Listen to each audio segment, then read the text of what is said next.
नमस्कार दोस्तों, स्वागत करती हूँ आप सभी का अपने चैनल पद्मा झा पर। और आपको बहुत बहुत ढेर सारी शुभकामनाएं, क्योंकि हिंदू तिथि के अनुसार नववर्ष की शुरुआत हो चुकी है और नया साल यानी कि नए अच्छे अच्छे काम, न्यू ईयर की बिगनिंग हो चुकी है। तो सारी अच्छी अच्छी चीज़ें होनी ही हैं।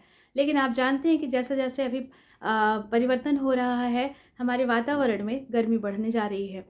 तो गर्मी बढ़ने जा रही है तो इसका मतलब है कि हमारी डाइट में, हमारे फूड में, हमारे लिविंग हैबिट्स में कुछ ऐसी चीज़ों का समावेश आवश्यक है जो वातावरण के अनुकूल हमारे शरीर को भी रखे, हमारे मन को भी रखे और हमारे तन को भी रखे, यानी कि ठंडा रहे। कूल माइंड होना चाहिए, कूल बॉडी होनी चाहिए, अनुकूल हम अपना सारा काम कर सकें, है ना।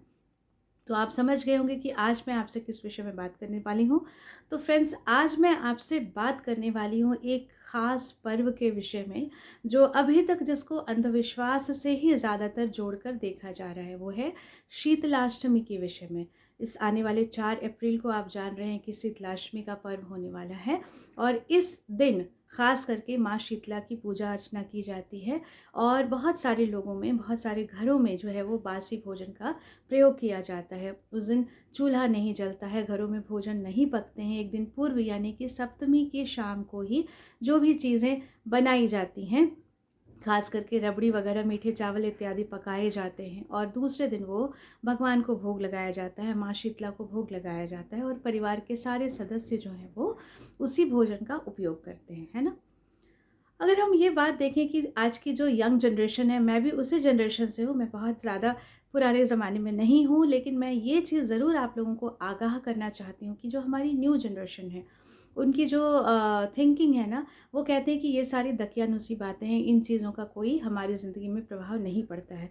तो आज मैं वैसे लोगों को भी ये बताना चाहती हूँ कि it is just a part of your life, है ना। ये कोई दकियानुसी बातें नहीं है, it is directly related to your health benefit. तो जहाँ स्वास्थ्य का, आज देखिए आप जिम में जाने के नाम पर या बाकी सारी चीज़ों के नाम पे करोड़ों करोड़ हम लोग पैसे ऐसे ही बर्बाद कर दे रहे हैं, है ना। लेकिन मैं एक चीज़ आप लोगों को ये बताना चाहूँगी कि हमारी जो भारतीय सनातन परंपरा है, इसमें इस प्रकार का विशेष प्रावधान रखा गया है कि हर ऋतु के अनुसार जो है पूजा पाठ का नियम ही विशेष इसलिए बनाया जाता है और उसे खान पान से जोड़कर इसलिए देखा जाता है ताकि हम स्वस्थ रहें। कहते हैं ना, स्वस्थ शरीर में ही स्वस्थ मन का निवास होता है। तो आपको एक चीज़ आज मैं छोटी सी एक शॉर्ट स्टोरी भी बताऊंगी कि क्यों हम शीतलाष्टमी में बासी भोजन का प्रयोग करते हैं। माता शीतला की पूजा क्यों की जाती है, क्यों कहा जाता है कि ये माता शीतला जो है वो जो स्किन डिजीज़ है ना, ख़ास करके चेचक वगैरह से, जो मिजल्स वगैरह इस सीज़न में जो बहुत ज़्यादा हमारे आप आसपास के जो है उन लोगों को प्रभावित करते हैं, उनसे बचने के लिए, माता शीतला के प्रकोप को शांत करने के लिए शीतलाष्टमी की पूजा की जाती है, व्रत त्यौहार किया जाता है। तो छोटी सी मैं आपको स्टोरी बता देती हूँ। मान्यता यह है कि एक बार माता शीतला को लगा कि चलो धरती पर देखा जाए कि कौन कौन उनके बहुत बड़े भक्त हैं और कौन कौन उनकी पूजा पाठ बहुत ज़्यादा करते हैं। तो जब वो रास्ते में विचरण कर रही थी तो किसी ने चावल का जो वो पानी होता है ना, जैसे माड़ कहा जाता है, वो किसी ने उसके ऊपर डाल दिया, जिससे उनके पूरे सारे बदन में जो है, पूरे शरीर में फफोले पड़ गए, है ना। और उससे माँ बहुत कुपित हो गई, उन्हें बहुत कष्ट होने लगा। और ये राजस्थान की एक डूंगरी राम स्थान की जगह की कहानी है।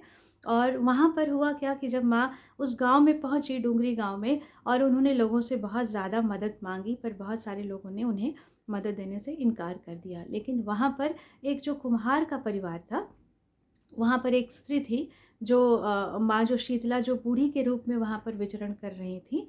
तो उस बूढ़ी महिला को उन्होंने सहायता उनकी की और उनको बहुत सारा ठंडा पानी दिया, उनको स्नान करवाया ठंडे पानी से, ठंडा, और कहा कि माता आप तो ऐसे बहुत दूर से आ रही हैं, बहुत थकी हुई हैं, बीमार भी हैं, चूँकि आपके शरीर में बहुत तेज़ घाव हो चुका है। तो आप मेरे पास तो रात की बची हुई जो रबड़ी और चावल वगैरह है, दही वगैरह है, ठंडी चीज़ें हैं, रात की बासी चीज़ें हैं मेरे पास, वो भोज्य पदार्थ के रूप में है, कि आप उसको ग्रहण करेंगी। तो माता शीतला ने सहर्ष उन चीज़ों को स्वीकार किया और उनके बेतरतीब बाल बिखरे हुए जो थे रूप को, उसको संवारने की चेष्टा उस कुम्हारन महिला ने की।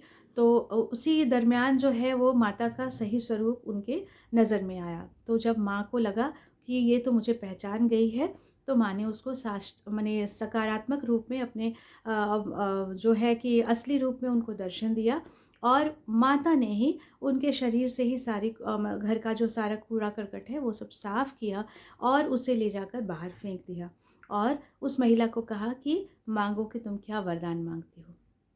तो चूँकि वो बहुत सीधी-सादी महिला थी, कुम्हारन थी, सीधे-साधे लोग होते हैं, ऐसे लोग बहुत भोले-भाले होते हैं।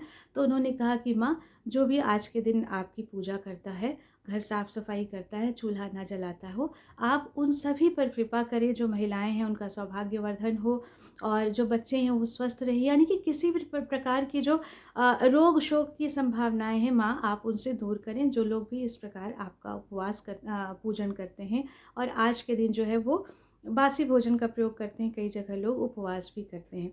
तो माता बहुत प्रसन्न हुई, उन्होंने उसको आशीर्वाद दिया और ख़ास करके आप देखते होंगे कि इस दिन कुम्हार जो लोग होते हैं वो मिट्टी के बर्तन इत्यादि का प्रयोग बहुत ज़्यादा करते हैं। उनकी पूजा की जो ऑथेंटिक रिस्पॉन्सिबिलिटी कही जाए, अगर वो विशेष रूप से योग्य होते हैं, तो जो कुम्हार लोग होते हैं, इस कहानी के अनुसार उन्हें वह स्थान प्रदान किया गया है। लेकिन अगर आप फ्रेंड्स इस चीज़ को अगर आप प्रैक्टिकल अप्रोच के साथ देखें, तो इस कहानी में कोई भी गलत चीज़ नहीं है, है ना? कहते हैं कि जैसा समय परिवर्तित होता है, जब हम ठंड से गर्म मौसम में प्रवेश करते हैं, तो निश्चित है कि वातावरण में बहुत सारे चेंजेस आते हैं ना?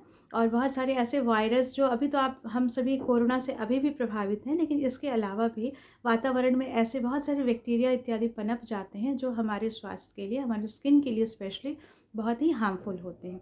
और ऐसे समय में आवश्यकता होती है ऐसे रहन-सहन की, ऐसे खान-पान की, जिससे हमारा शरीर भी स्वस्थ रहे, हमारा दिमाग भी ठंडा रहे और हम स्मूथ वे में जो आने वाले मौसम का स्वागत भी कर सकें और उसके अनुसार अपना तन मन जो है वो पॉजिटिवली चेंज करके और कितना ज़्यादा से ज़्यादा फ़ायदा उस मौसम का उठा सकें, अपनी कार्य क्षमता को कितना बढ़ा सकें।